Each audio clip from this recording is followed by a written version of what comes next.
A paz do Senhor, amados irmãos. Bom, quando Jesus veio ao mundo para salvar os pecadores e formar um novo povo, ele começou a pregar o evangelho através da seguinte mensagem: arrependei-vos, porque é chegado o reino de Deus. Essa mensagem ela foi apresentada à comunidade judaica, bastante difusa como somos nós evangélicos hoje. Existiam diversos grupos no judaísmo, também como existem diversas igrejas. Os saduceus, os fariseus, os essênios, os zelotes, os herodianos. Os saduceus eles eram os sacerdotes, em sua maioria, e controlavam o templo, lá onde faziam sacrifícios. Eles apoiavam os romanos e os romanos os mantinham no poder. Eles eram a favor da helenização do judaísmo, eram a favor da modernização do judaísmo. Isso significava se parecer mais com Roma. Lembre-se da maratona, das Olimpíadas, das filosofias de vida, dos valores greco-romanos. Os saduceus eles eram a elite religiosa e intelectual lá de Israel. Hoje, se eles existissem, os saduceus seriam classificados como crentes progressistas e estariam associados à esquerda política, é claro, né? Levando em consideração todos os anacronismos. Mas não para por aí. Existiam outros grupos. Por exemplo, os fariseus, que é o grupo mais famoso, eles eram a classe média religiosa. Eles eram conservadores. Tanto que fariseu quer dizer puro, santo, né? Eles defendiam a lei ferrenhamente, defendiam os valores morais, mas eles eram neutros politicamente falando.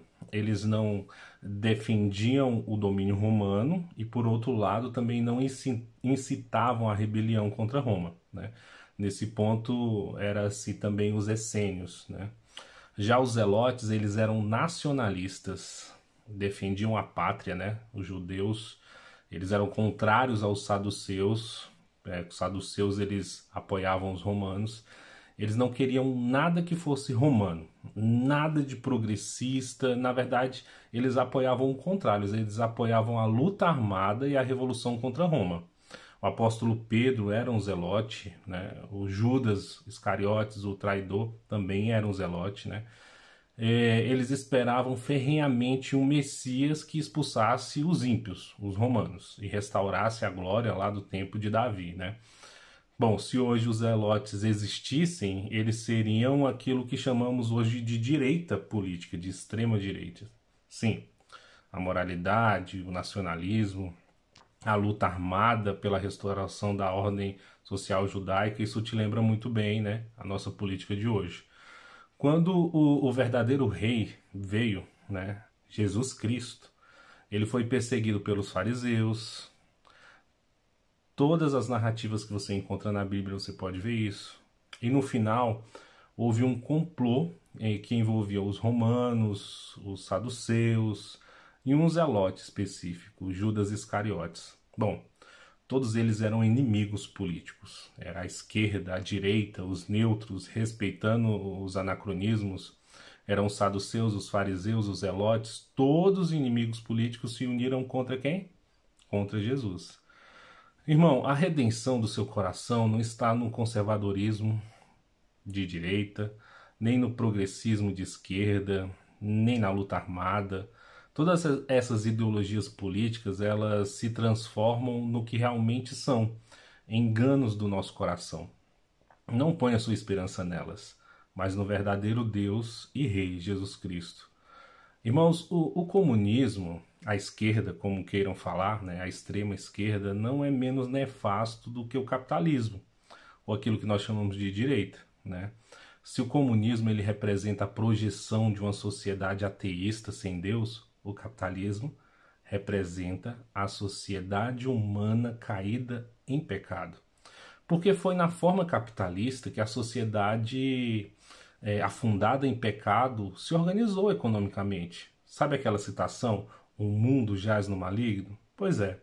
Como é que é o mundo? Capitalista, né? É a sociedade como vivemos, capitalista. É a mesma coisa com o comunismo, né? Não ponha suas esperanças em esquerda e direita. Ambas as ideologias são mundanas. Ambos projetos de poder e de sociedade preconizados por uma ideologia são destrutivos, né? Porque o projeto divino de sociedade, ele vem na verdade de Deus e vai descer para a terra, materialmente falando. A demonização do comunismo, na verdade, constrói uma barreira que impede a pregação do evangelho. O evangelho passa a não ser mais ouvido só porque é coisa de direita, de conservador.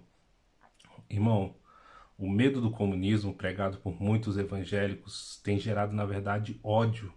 E você se refere ao outro, aquele, ao demônio. E não é assim que o evangelho contido na Bíblia nos ensina a sermos. Ganhar o mundo através da pregação do evangelho e uma vida guiada pelo amor e não pelo ódio. Fique com Deus.